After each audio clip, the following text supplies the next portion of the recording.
गौरी पुत्र गणेश भगवान की जय। ओम नमः शिवाय।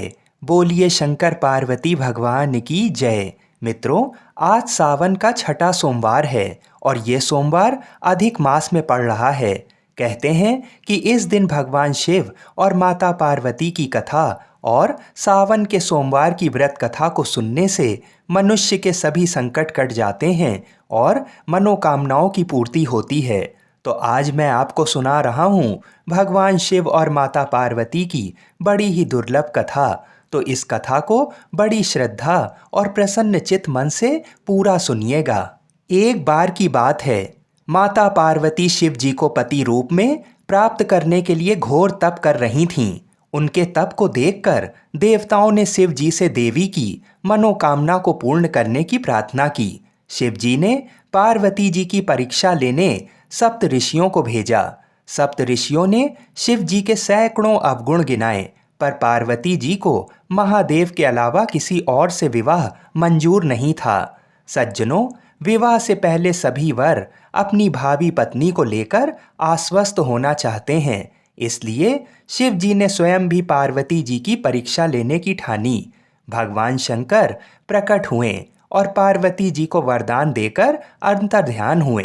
इतने में पार्वती माता जहां तप कर रही थीं, वहीं पास में तालाब में मगरमच्छ ने एक लड़के को पकड़ लिया।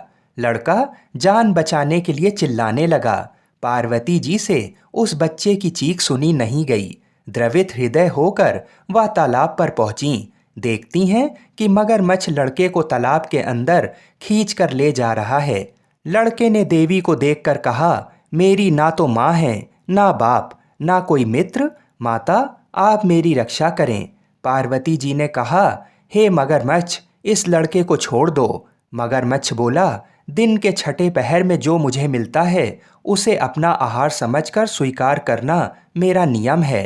ब्रह्मदेव ने दिन के छठे पहर इस लड़के को भेजा है, मैं इसे क्यों छोड़ूं? पार्वती जी ने विनती की, तुम इसे छोड़ दो, बदले में तुम्हें जो चाहिए वह मुझसे कहो। मगरमच्छ बोला, एक ही शर्त पर मैं इसे छोड़ सकता हूँ। आपने तप करके महादेव जी से जो वरदान लिया है, यदि उस तप का फल मुझे दे दो तो मैं इसे छोड़ दूंगा। पार्वती जी तुरंत तैयार हो गईं। उन्होंने कहा, मैं अपने तप का फल तुम्हें देने को तैयार हूँ, लेकिन तुम इस बालक को छोड़ दो। मगरमच्छ ने समझाया, सोच लो देवी, जोश में आकर संकल्प मत करो। हजारों वर्षों तक जैसा तप किया है वैसा देवताओं के लिए भी संभव नहीं है। उसका सारा फल इस बालक के प्राणों के बदले चला जाएगा। पार्वती जी ने कहा, मेरा निश्चय पक्का है, मैं तुम्हें अपने तप का फल देती हूँ, तुम इसको जीवन दे दो। मगरमच्छ ने पार्वती जी से तप दान करने का संकल्प करवाया। तप का दान होते ही मगरमच्छ का देह तेज से चमकने लगा। मगर बोला, हे पार्वती, देखो तप के प्रभाव से मैं तेजस्वी बन गया हूँ।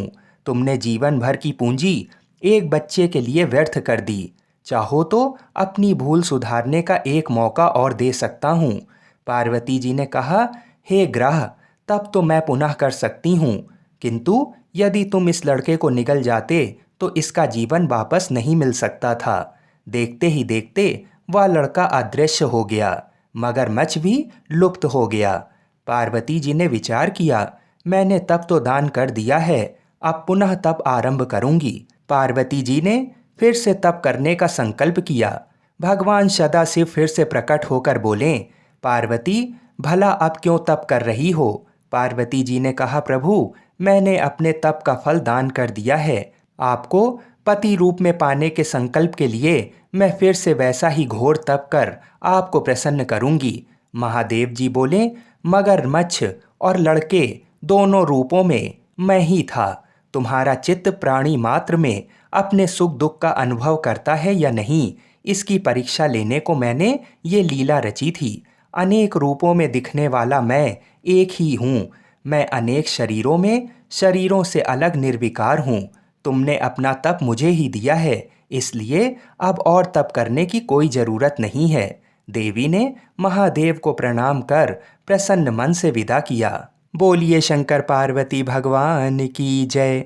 आइए अब मनोकामनाओं को पूरी करने वाली दूसरी कथा को भी सुनते हैं। एक साहूकार था जो भगवान शिव का अनन्य भक्त था। उसके पास धन धान किसी भी चीज की कमी नहीं थी, लेकिन उसकी कोई संतान नहीं थी और वह इसी कामना को लेकर रोज शिव जी के मंदिर जाकर दीपक जलाता था। उसके इस भक्ति भाव को देखकर एक दिन माता पार्वती ने शिव जी से कहा कि प्रभु, ये साहूकार आपका अनन्य भक्त है, इसको किसी बात का कष्ट है तो आपको इसे अवश्य दूर करना चाहिए। शिव जी बोले, हे पार्वती, इस साहूकार के पास पुत्र नहीं है, ये इसी से दुखी रहता है। माता पार्वती कहती हैं कि हे ईश्वर, कृपा करके इसे पुत्र का वरदान दे दीजिए। तब भोलेनाथ ने कहा कि हे पार्वती, साहूकार के भाग में पुत्र का योग नहीं है। ऐसे में अगर इसे पुत्र प्राप्ति का वरदान मिल भी गया तो वह केवल 12 वर्ष की आयु तक ही जीवित रहेगा। ये सुनने के बाद भी माता पार्वती ने कहा, हे प्रभु, आपको इस साहूकार को पुत्र का वर देना ही होगा, अन्यथा भक्त क्यों आपकी सेवा या पूजा करेंगे। माता के बार बार कहने से भोलेनाथ ने साहूकार को पुत्र का वरदान दिया, लेकिन ये भी कहा कि वह केवल 12 वर्षों तक ही जीवित रहेगा। साहूकार ये सारी बातें सुन रहा था, इसलिए उसे ना तो खुशी हुई और ना ही दुख। वह पहले की तरह भोलेनाथ की पूजा अर्चना करता रहा। उधर सेठानी गर्भवती हुई और 9वें महीने उसे सुंदर से बालक की प्राप्ति हुई। परिवार में खूब हर्षोल्लास मनाया गया, लेकिन साहूकार पहले की तरह रहा और उसने बालक की 12 वर्ष की आयु का जिक्र किसी से भी नहीं किया।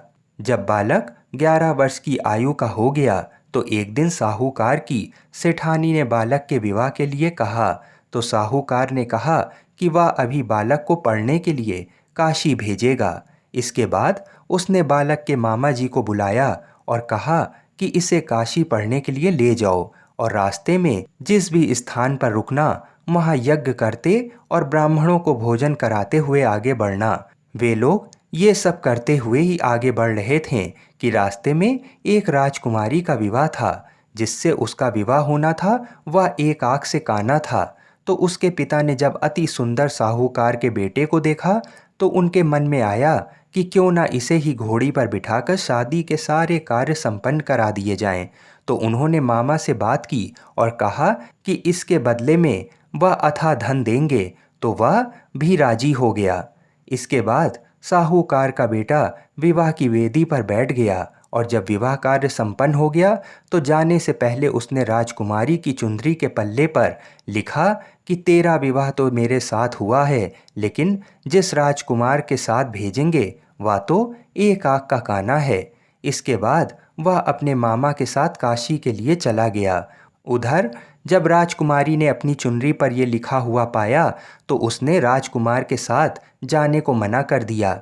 तो राजा ने भी अपनी पुत्री को बारात के साथ विदा नहीं किया। बारात वापस लौट गई। उधर मामा और भांजे काशी पहुंच गए थे। एक दिन जब मामा ने यज्ञ रचा रखा था और भांजा बहुत देर तक बाहर नहीं आया तो मामा ने अंदर जाकर देखा तो भांजे के प्राण निकल चुके थे। वह बहुत परेशान हुए, लेकिन सोचा कि अभी रोना पीटना मचाया तो ब्राह्मण चले जाएंगे और यज्ञ का कार्य अधूरा रह जाएगा।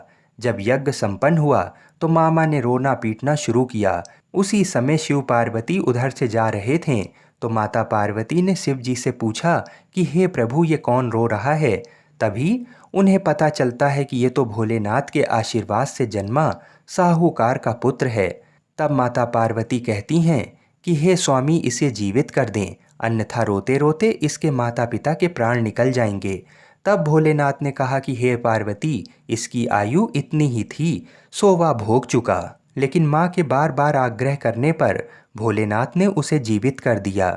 लड़का ओम नमः शिवाय कहते हुए जी उठा और मामा भांजे दोनों ने ईश्वर को धन्यवाद दिया और अपनी नगरी को ओर लौट गए। रास्ते में वही नगर पड़ा और राजकुमारी ने उन्हें पहचान लिया। तब राजा ने राजकुमारी को साहूकार के बेटे के साथ बहुत सारा धन्य धान दे के विदा किया। उधर साहूकार और उसकी पत्नी छत पर बैठे थे। उन्होंने ये प्रण कर रखा था कि यदि उनका पुत्र सकुशल ना लौटा तो वह छत से कूदकर अपने प्राण त्याग देंगे।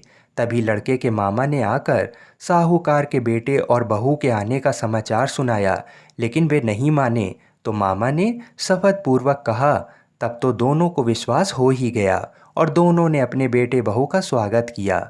उसी रात साहूकार को स्वप्न में शिव जी ने दर्शन दिया और कहा कि तुम्हारे पूजन से मैं प्रसन्न हुआ। इसी प्रकार जो भी व्यक्ति इस कथा को पढ़ेगा या सुनेगा, उसके समस्त दुख दूर हो जाएंगे और मनोवांछित सभी मनोकामनाओं की पूर्ति होगी। बोलिए श्री शंकर पार्वती भगवान की जय। बोलिए श्री राधा कृष्ण भगवान की जय। बोलिए श्री तुलसी शालिग्राम जी की जय। हर हर महादेव। सावन के सोमवार की व्रत कथा को सुनने से मनुष्य के सभी संकट कट जाते हैं और मनोकामनाओं की पूर्ति होती है। तो आज मैं आपको सुना रहा हूँ भगवान शिव और माता पार्वती की बड़ी ही दुर्लभ कथा। तो इस कथा को बड़ी श्रद्धा और प्रसन्नचित मन से पूरा सुनिएगा। नारद जी ने एक बार भोलेनाथ जी की स्तुति करके पूछा, प्रभु, आपको प्रसन्न करने के लिए सबसे उत्तम और सुलभ साधन क्या है? हे त्रिलोकीनाथ, आप तो निर्विकार और निष्काम हैं। आप सहज ही प्रसन्न हो जाते हैं।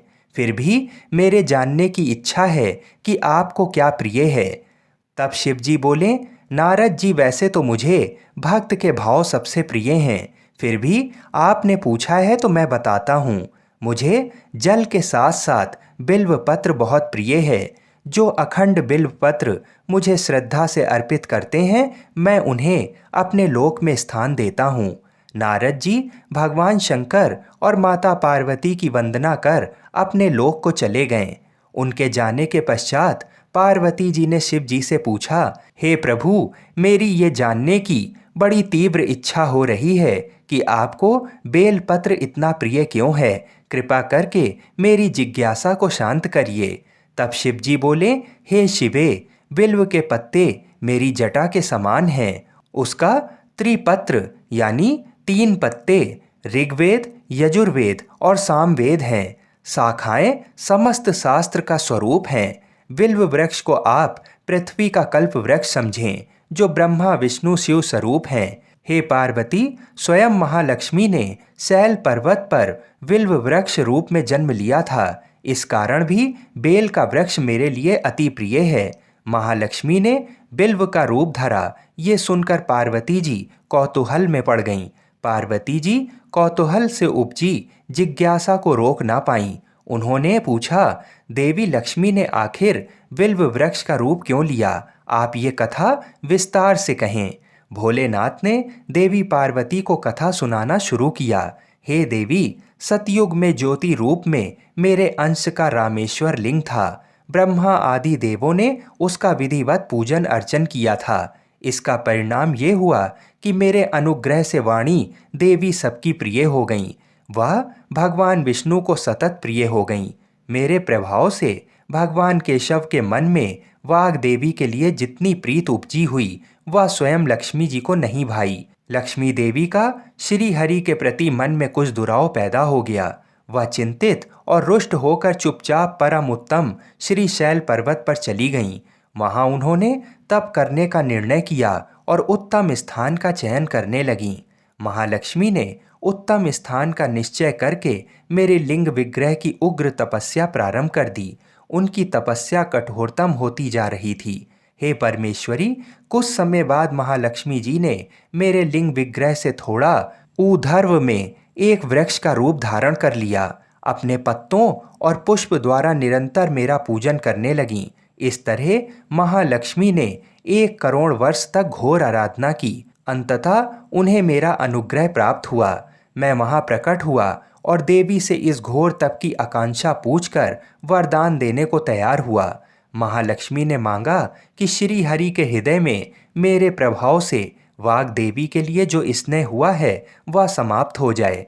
शिव जी बोले, मैंने महालक्ष्मी को समझाया कि श्री हरि के हृदय में आपके अतिरिक्त किसी और के लिए कोई प्रेम नहीं है।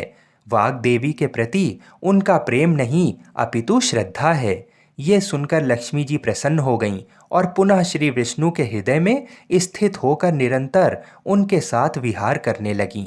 हे पार्वती, महालक्ष्मी के हृदय का एक बड़ा विकार इस प्रकार दूर हुआ था। इस कारण हरि प्रिया उसी वृक्ष रूप में सर्वदा अतिशय भक्ति से भरकर यत्नपूर्वक मेरी पूजा करने लगीं। हे पार्वती, इसी कारण बिल्व का वृक्ष, उसके पत्ते, फल फूल आदि मुझे बहुत प्रिय हैं। मैं निर्जन स्थान में बिल्व वृक्ष का आश्रय लेकर रहता हूँ। बिल्व वृक्ष को सदा सर्वतीर्थमय एवं सर्वदेवमय मानना चाहिए, इसमें तनिक भी संदेह नहीं है। बिल्व पत्र, बिल्व फूल, बिल्व वृक्ष अथवा बिल्व काष्ठ के चंदन से जो मेरा पूजन करता है वह भक्त मेरा प्रिय है। बिल्व वृक्ष को शिव के समान ही समझो, वह मेरा शरीर है। जो बिल्व पर चंदन से मेरा नाम अंकित करके मुझे अर्पण करता है, मैं उसे सभी पापों से मुक्त करके अपने लोक में स्थान देता हूँ।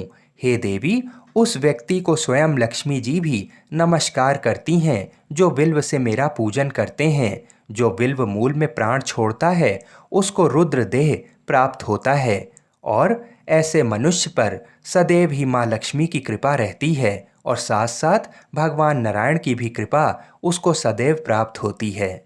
भगवान शिव और माता पार्वती की बड़ी ही दुर्लभ कथा, तो इस कथा को बड़ी श्रद्धा और प्रसन्न चित मन से सुनिएगा। एक बार की बात है, जब श्री राधा जी पृथ्वी लोक पर चलने लगीं, तो गोलोक के श्री राधा जी के लीला पक्षी श्री सुखदेव जी ने भी साथ चलने को कहा। तो वहीं राधा जी की आज्ञा से भगवान की अमर कथा रूपी भागवत कथा के प्रचार करने के लिए गोलोक के लीला पक्षी श्री सुखदेव जी एक सुग्गी के गर्भ के अंडे के रूप में प्रकट होकर अमरनाथ में प्रकट हुए थे। वह अंडा हवा के झकोरों के कारण फूट गया था तथा अमरनाथ में फूटा हुआ पड़ा था। इधर एक बार श्री नारद जी घूमते घूमते कैलाश पर्वत पर पहुँचे, तो श्री पार्वती जी ने नारद को सत्कार करने के बाद पूछा कि नारद जी, आप कहाँ से आ रहे हैं? तो नारद जी ने कहा कि मैं हर जगह घूमते हुए आ रहा हूँ, परंतु अब घूमना कम कर दिया है क्योंकि लोगों पर विश्वास नहीं है। इसका कारण लोगों में प्रेम एक दूसरे के प्रति नहीं है, केवल दिखावे का प्रेम है, वस्तुतः नहीं है। तब पार्वती जी ने कहा, हे नारद जी, लेकिन हमारे पति भूत भावन शंकर जी में तो बहुत प्रेम है, यानी श्री शंकर जी हमसे बहुत प्रेम करते हैं। तब श्री नारद जी ने कहा कि हे पार्वती जी, जब आपके पति देव श्री शंकर जी आपसे प्रेम करते हैं तो ये जरूर बतलाए होंगे कि श्री शंकर जी जो अपने गले में माला पहनते हैं वह कैसी और किसकी माला है। तब पार्वती ने कहा, हे नारद जी, ये माला पहनने का रहस्य तो वे अभी तक नहीं बतलाए हैं। तब नारद जी ने कहा कि फिर आपके पति आपसे झूठा या दिखावे का प्रेम करते हैं, वस्तुतः प्रेम नहीं करते हैं। इतना कहकर श्री नारद जी वहां से चल दिए। इधर वहीं एक बार पार्वती जी ने भोलेनाथ से अनुरोध किया कि कृपा ये बताइए कि आपके गले में किसकी माला है, तथा ये वर दें कि हे स्वामी, मुझे आपसे वियोग नहीं हो और हमेशा आत्मज्ञान बना रहे, इसका कोई उपाय बताएं। आगे श्री शंकर जी ने कहा कि इस आत्मज्ञान को मैं समय से बतलाऊंगा, परंतु श्री नारद जी द्वारा जो भेद वचन है उन भेद वचनों के समाधान को करते हुए श्री शंकर जी ने कहा कि हे पार्वती, ये हमारे गले में जो मुंडों की माला है वह मुंड माला तुम्हारे ही मुंडों की है, जिनको मैंने तुम्हारे बार बार मरने पर तुम्हारी यादगारी में माला के रूप में धारण किया है, क्योंकि मैं तुमसे अति प्रेम करता हूँ। तब पार्वती जी ने कहा कि मैं बार बार मर जाती हूँ और आपकी मृत्यु नहीं होती, इसका कारण क्या है? तब श्री शंकर जी ने कहा कि हे पार्वती, मैंने अमर कथा सुना है जिससे मैं अमर हूँ। ये घटना सुनकर श्री पार्वती जी ने अमर कथा सुनने के लिए श्री शंकर जी से प्रार्थना की। तब शंकर जी ने कहा, हे पार्वती, इस समय मैं तुम में अमर कथा सुनने का पूर्ण लक्षण नहीं देख रहा हूँ, फिर भी तुम्हारे आग्रह करने के कारण मैं अवश्य कथा सुनाऊंगा। यानी आज आपको अति गोपनीय कथा सुना रहा हूँ, जिसको सुनकर तुम भी अमर हो सकती हो। इसलिए आप जरा बाहर देख कर आइए कि कहीं कोई और तो नहीं है। श्री पार्वती जी ने बाहर आकर चारों तरफ अच्छी तरह देखा तो वहां एक सुख सावक के विगलित अंडे के सिवा कुछ नहीं था। उन्होंने श्री शंकर जी से कहा कि बाहर कोई नहीं है। तब बीच बीच में पार्वती जी कथा सुनने के दौरान हुंकारे भरती थीं। दसम स्कंद की समाप्ति पर वे निद्राग्रस्त हो गईं, यानी पार्वती माता को नींद आ गई। एवं 12वें स्कंद की समाप्ति पर पार्वती जी ने शंकर जी से कहा कि हे प्रभु, क्षमा करेंगे, मुझे दसम स्कंद के बाद नींद आ गई थी, मैं आगे की कथा नहीं सुन सकी हूँ। अर्थात श्री कृष्ण उद्धव संवाद जो 11वें स्कंद में है उसको मैंने नहीं सुना तथा 12वें स्कंद की कथा भी नहीं सुनी। इधर ये जानने हेतु कि फिर कथा के बीच में हुंकारी कौन भर रहा था। अगर पार्वती माता सो रही थीं तो बार बार हुंकारी कौन भर रहा था, ये प्रश्न दोनों के मन में जागा। ये जानने के लिए शिवजी बाहर निकले। उन्होंने एक सुंदर सुख सावक को देखा, यानी एक तोते के बच्चे को देखा। श्री शंकर जी ने पार्वती जी से पूछा, आखिर ये सुख सावक कहाँ से आ गया? पार्वती जी ने विनीत वाणी में कहा कि ये तो विगलित अंडे के रूप में पड़ा था तथा श्री भागवत कथा रूपी अमृतपान से जीवित हो गया। इस प्रकार अमर कथा की गोपनीयता भंग होने से शंकर जी सुख सावक को पकड़ने के लिए झपटे। सुख सावक उड़ गया और उड़ते उड़ते भय से श्री बद्रिक आश्रम के निकट स्थित व्यास आश्रम पर श्री व्यास जी की पत्नी पिंगला के मुख में प्रवेश कर गया। फिर शंकर जी ने श्री व्यास जी द्वारा सांत्वना प्राप्त कर वापस अपने आश्रम पर लौट गए। इधर श्री सुखदेव जी 16 वर्षों तक पिंगला के गर्भ में रहे। अंतोतगत्वा श्री व्यास जी के अनुरोध करने पर सुखदेव जी ने अपना भय बताना प्रारंभ किया। उन्होंने गर्भ के भीतर से कहा कि उन्हें बाहर आने पर माया से ग्रसित होने का भय है। यदि भगवान श्री कृष्ण द्वारा माया से ग्रसित नहीं होने का आश्वासन मिले तब वे बाहर आएंगे। व्यास जी के अनुरोध से भगवान श्री कृष्ण जी ने सुखदेव जी को माया से ग्रसित नहीं होने का आश्वासन दिया। तब सुखदेव जी गर्भ से बाहर आए और जन्म लेते ही जंगल में तपस्या करने चल पड़े तथा पुनः सुखदेव जी जो अपने पिता व्यास जी के बुलाने पर भी नहीं आए, लेकिन व्यास जी के ब्रह्मचारी शिष्य द्वारा गाए जाते हुए श्री भागवत जी के मंत्रों से अपनी समाधि को तोड़ दिया।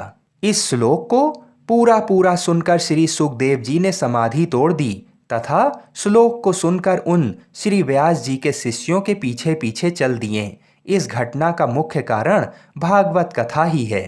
आइए अब मनोकामनाओं को पूरी करने वाली दूसरी कथा को सुनते हैं। एक समय की बात है जब राम जी वनवास खत्म होने के बाद राज सिंहासन पर बैठे थे। उस समय माता पार्वती और भोलेनाथ घूम रहे थे तो भोलेनाथ ने देखा कि राम जी के दादाजी का श्राद्ध का भंडारा हो रहा है। तब भगवान भोलेनाथ जी ने सोचा कि चलो मैं भी राम जी के घर चलता हूँ, इसी बहाने राम जी का दर्शन भी कर लूँगा। तो भोलेनाथ ने माता पार्वती से बोला, हे गौरा, तुम कैलाश धाम जाओ और हमारे लिए भोजन बनाओ, मैं थोड़ा देर से आता हूँ। तो माता ने भोलेनाथ की बात मानकर कैलाश धाम को चली गईं और भोलेनाथ पहुँचे राम जी के घर और ब्राह्मणों के साथ पंगत में बैठ गए और भंडारा खाने लगें। तभी ब्राह्मणों को माता जानकी ने पेट भर भोजन खिलाया। उसके बाद सभी ब्राह्मण उठकर चले गए, लेकिन भोलेनाथ बैठे रहे। तो माता सीता लक्ष्मण जी की धर्म पत्नी माता उर्मिला से बोली, सभी ब्राह्मण उठकर चले गए। तो माता उर्मिला बोली, सभी ब्राह्मण उठकर चले गए हैं, केवल एक ही बैठा है। तो माता जानकी जी बोली, अच्छा कोई बात नहीं, थोड़ा भूखा होगा, इसे और भोजन खिला दो। तब माता सीता और माता उर्मिला सभी सखियां भोलेनाथ को भरपेट खाना खिलाने लगीं। भोलेनाथ खाते गए, लेकिन भोलेनाथ की भूख ना शांत हुई और वे भोजन खाते ही गए। माता जानकी के रसोई का सारा सामान खत्म हो गया, लेकिन भोलेनाथ उठे नहीं। तो माता सीता जल लेकर भोलेनाथ के पास गईं और बोली, बाबा पानी पी लो। तब भोलेनाथ बोले कि जब आधा भोजन खा लूँगा तो पानी पी लूँगा। अब माता सीता सोचने लगीं कि लो, अभी तो आधा भी नहीं हुआ है। माता जानकी ने फिर से सामान मंगवाकर उन्हें भरपेट भोजन खिलाया, लेकिन भोलेनाथ रुकने का नाम ही नहीं ले रहे थे। इतनी देर में माता कैकेयी आ गईं और बोली, क्या हुआ बेटी, तुम लोग परेशान लग रही हो। तो जानकी माता बोली, माता सभी ब्राह्मण उठकर चले गए, केवल एक यही बचा है जो उठने का नाम ही नहीं ले रहा है। अब मैं क्या करूं? तो माता कैकेयी ने फिर से सामान मंगाया। इतने में भोलेनाथ ने आवाज़ लगाई, लेते आओ माता, बहुत जोर की भूख लगी है। तो माता जानकी जी बोली, बाबा अभी तो आटा सना है, थोड़ी पूड़ी पका लूं, फिर लेकर आती हूँ। तब भोलेनाथ जी बोले, आटा ही लेते आओ। अब तो भोलेनाथ ने सब आटा, दाल, चावल सभी को रसोई घर में जाने से पहले ही उसे ख़त्म कर दिया। माता सीता हार कर दौड़ी दौड़ी राम जी के पास गईं। तो राम जी बोले, क्या हुआ जानकी, इतनी परेशान क्यों हो? माता सीता बोली, सभी ब्राह्मण उठकर चले गए हैं, केवल एक ऐसा ब्राह्मण बैठा है जो सब भंडार को खाली करे दे रहा है। राशन मंगवा कर लाओ तो रसोई में जाने से पहले ही बोरियों को ही खत्म कर देता है। तो राम जी बोले, चलो मैं देखता हूँ कि कौन ऐसा है। राम जी गए तो देखते ही पहचान गए कि ये तो मेरे भोलेनाथ हैं। राम जी ने मन ही मन भोलेनाथ को प्रणाम किया और बोला, जानकी इनको कोई नहीं खिला सकता, इनको तो अन्नपूर्णा ही खिला सकती हैं। और राम जी ने मन ही मन माता पार्वती जी को बुलाया। तब माता पार्वती जी प्रकट होकर बोली, क्या हुआ श्री राम जी, आपने मुझे क्यों याद किया? तो राम जी बोले, माता ये बाबा तो उठने का नाम ही नहीं ले रहे हैं, जरा देखिए तो। माता पार्वती जी बोली कि इन्होंने तो कहा था कि पार्वती तुम कैलाश पर खाना बनाओ, दोनों साथ में खाएंगे, और स्वामी स्वयं यहाँ पे खा रहे हैं।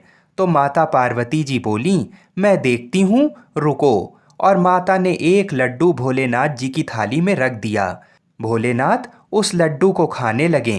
अब तो भोलेनाथ खाते गए, लेकिन लड्डू खत्म हो ही नहीं रहा था।